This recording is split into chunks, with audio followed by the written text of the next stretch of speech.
అండి, అందరికీ నమస్కారం. వెల్కమ్ టు యాత్ర విశేషాలు. ఇది లక్ష్మీనారాయణ టెంపుల్ అండి. మా ఏరియాలో ఈ ఒక్కటే ఉన్నది, చాలా ఫేమస్.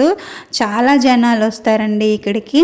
ఇక్కడ లక్ష్మీనారాయణ మూర్తులతో పాటు అష్టలక్ష్మిలు, సరస్వతి అమ్మవారు కూడా ఉంటారు లోపల. ముఖ్యంగా కార్తీక మాసంలో వచ్చే ప్రబోధన ఏకాదశికి విష్ణుమూర్తి నిద్రలేస్తాడు అంటారు కదా, ఆ రోజు అయితే ఇక్కడ చాలా రష్ ఉంటుందండి. చాలామంది స్వామివారిని అమ్మవారిని దర్శించుకోవడానికి వస్తారు. శ్రీ మహావిష్ణువు యొక్క ఆరాధనకి ఏకాదశి ముఖ్యమైనదిగా పరిగణిస్తారు కదా. విష్ణుమూర్తిని ఆరాధించడం ద్వారా భక్తుల అన్ని బాధలు పాపాలు తొలగిస్తాడని నమ్ముతారు. సంవత్సరంలో వచ్చే 24 ఏకాదశుల్లో దేనికదే ప్రత్యేకమైనవి.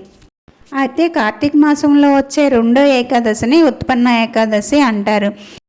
అయితే ఈ ఏడాది నవంబర్ 26వ తేదీ మంగళవారం నాడు ఉత్పన్న ఏకాదశి అండి.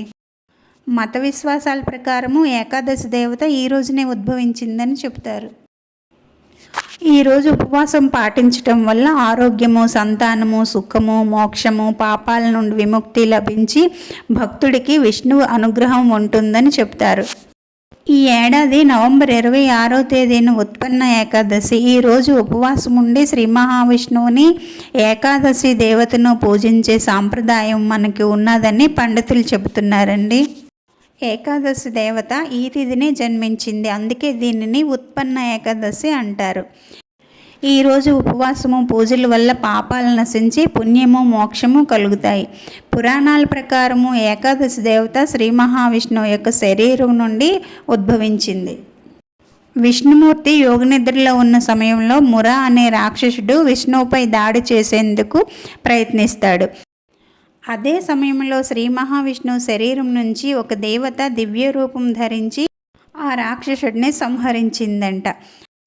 నిద్రలేచిన తర్వాత శ్రీ మహావిష్ణువు దివ్య దృష్టితో జరిగిందంతా తెలుసుకొని ఆమెకి ఏకాదశి అని పేరు పెట్టి ఏకాదశిని పూజిస్తే సుఖ సంతోషాలు కలుగుతాయని వరమిచ్చారట శ్రీ మహావిష్ణువు. అప్పటి నుంచి ఏకాదశి తిథి విష్ణుమూర్తికి ప్రత్యేకమైనదిగా మారింది.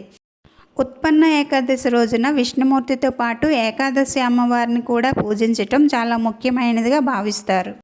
ఏకాదశి వ్రతము ప్రారంభించాలి అనుకునే వాళ్ళు ఉత్పన్న ఏకాదశి నుంచి మొదలు పెడితే చాలా మంచిదని చెప్తారండి. ఈ ఏకాదశి వ్రతం ఆచరించిన వాళ్ళకి శ్రీ మహావిష్ణువు అనుగ్రహం వల్ల పాపాలు నశించి జీవితాంతము ఆయన పాదాల చెంత స్థానం పొందుతారటండి. ఇదండి ఉత్పన్న ఏకాదశి ప్రత్యేకత.